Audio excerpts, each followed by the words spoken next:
Hello everybody, here we are today continuing on with our CFL season previews, and in this one we're going to be talking about the Toronto Argonauts. So before we get started with it, please make sure to subscribe if you're new to me or the CFL, whatever the case may be. That being said, let's get on into it. So last season was an incredible year for Toronto as they went 16-2 and matched the all-time win record for a season, and they were the defending Grey Cup champions. Life looked pretty sweet until they were in the Eastern Final against the Montreal Alouettes, and they lost 39-10 on their home field at BMO, and they had like 10 turnovers in that game.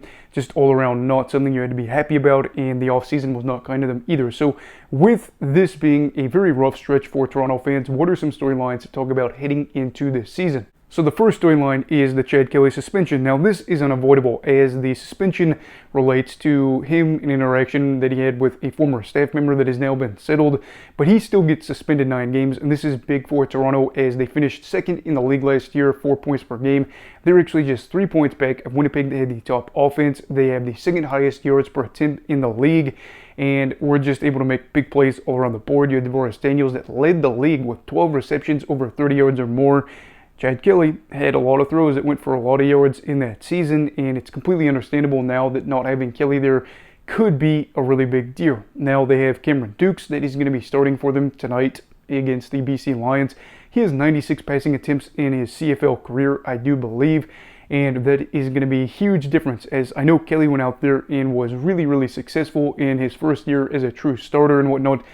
But you just can't say that everybody's going to go out there and be Chad Kelly in that first season. Now, maybe Dukes is, but we're going to have to hold back the expectations just a little bit. I do think the receiving corps could go out there and help him, but you still need a quarterback that's going to go out there and make plays. And with this all going on, you think, okay, well, if he struggles, who are they going to go out there and have play? And the answer to that is probably Nick Arbuckle. Arbuckle is somebody that a few years ago I was really thinking, oh man, he could really get an opportunity on a good team and maybe thrive. And maybe this is still the case.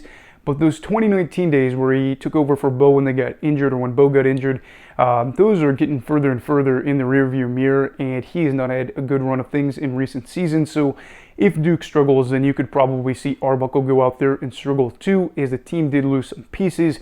And I think it's safe to say that this team probably won't average 30 points per game during the season, except maybe the games Chad Kelly is out there. Again, there's a lot of stuff to unpack with this team this season, specifically surrounding the Kelly suspension. But in terms of how the team is going to do when he's not playing, like the first 9 games, I imagine the offense is probably not going to be as explosive. And the second talking point is, can they handle all the roster turnovers? So anytime you have an offseason, you're going to have, again, a lot of guys are going to be leaving, but with a 16-2 team, you know players are going to go out there and chase the bag. So you see special teams, you see the offense, you see the defense all theoretically get worse. But I do think there's some opportunities to see some really fun things, like looking at Florian Ormalade and Jake Soresna on the defensive line. This should be really fun, and it's going to be very interesting to see how exactly these two are going to help apply pressure, as now Corey Mace is going, their defensive coordinator, which goes, again, not even just the roster, but the coaching staff, and seeing if they can still make this Toronto team be one of those feared sides that's able to get pressure and, you know, get quarterback sacks, things of that nature. I think these two could have a really big year, and yes, Toronto lost a lot of pieces to their defensive line. Hamilton certainly was a part of it, but yeah, that is just one phase of this roster change. And then you have the loss of A.J. Ouellette, as he is signed with the Saskatchewan Roughriders, and that one does hurt, not going to lie, as Andrew Harris is gone. Of course, A.J. Ouellette's gone. Now Harris, as he was getting towards the final days of his playing days, in his playing career, if you will, I kind of get how that wouldn't be as big of an impact, but losing A.J. certainly hurts, as he averaged nearly 6 yards per carry during the regular season.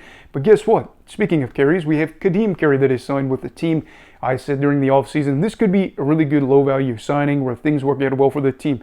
You have a veteran player that, if he's healthy, probably can produce on a 1-year deal that is really cheap. So if things work out here, this is going to help out the offense. If not, it's not going to hurt the team dramatically. It's, again, one season, and then you can say, well, we're going to move on from this. So I really have a good feeling about that, whether that is, oh, Carey is able to produce over 1,000 yards on the ground in that nature, or, okay, well, things didn't work out, so we have to find a different answer. No, as for some other things, Boris Beatty is now gone. That is not fun. Javon Leake is now gone.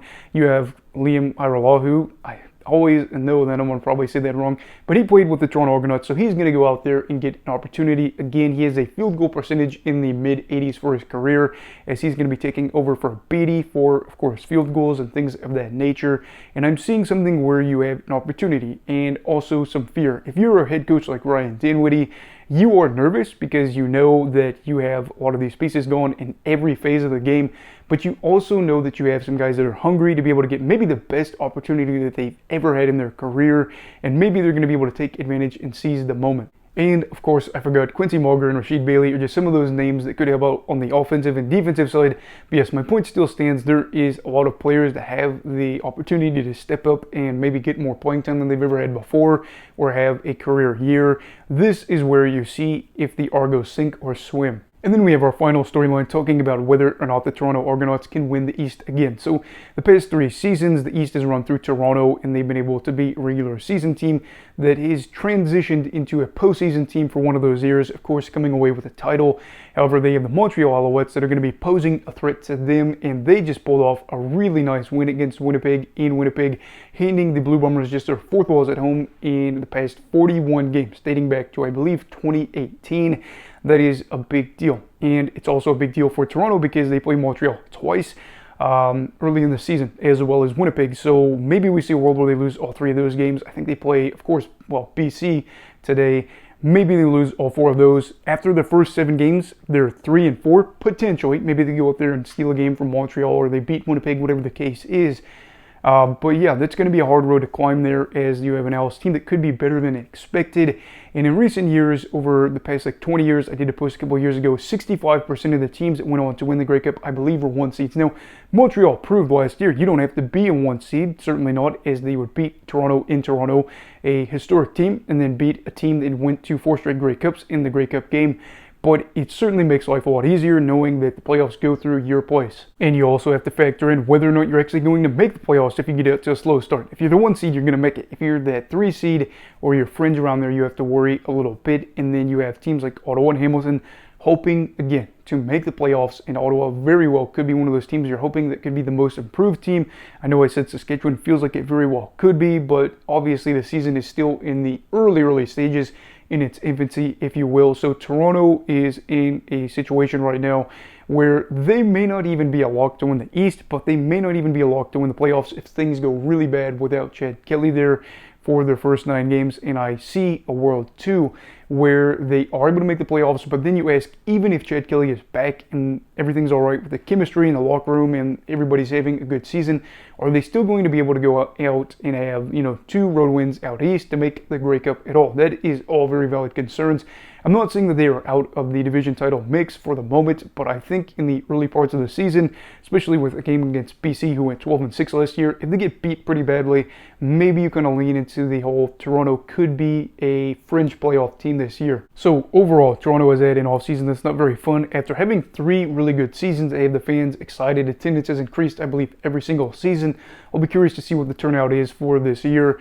But I do know that the Argos are in a spot where the East looks better as they look worse. So if they are going to go out there and do this, they're going to have to go out early and try to win as many games as possible, so that way they put themselves in a good spot to make the playoffs and go on and maybe win another Grey Cup. It's not saying that you can't go out there and be a Grey Cup side. We've seen some teams that probably shouldn't have won the Grey Cup win the Grey Cup, but this team certainly has to figure out things early on, and if things don't go well in 2024, I guess 2025 could work out for them as well. Anyway, what are your thoughts for the Toronto Argonauts this season?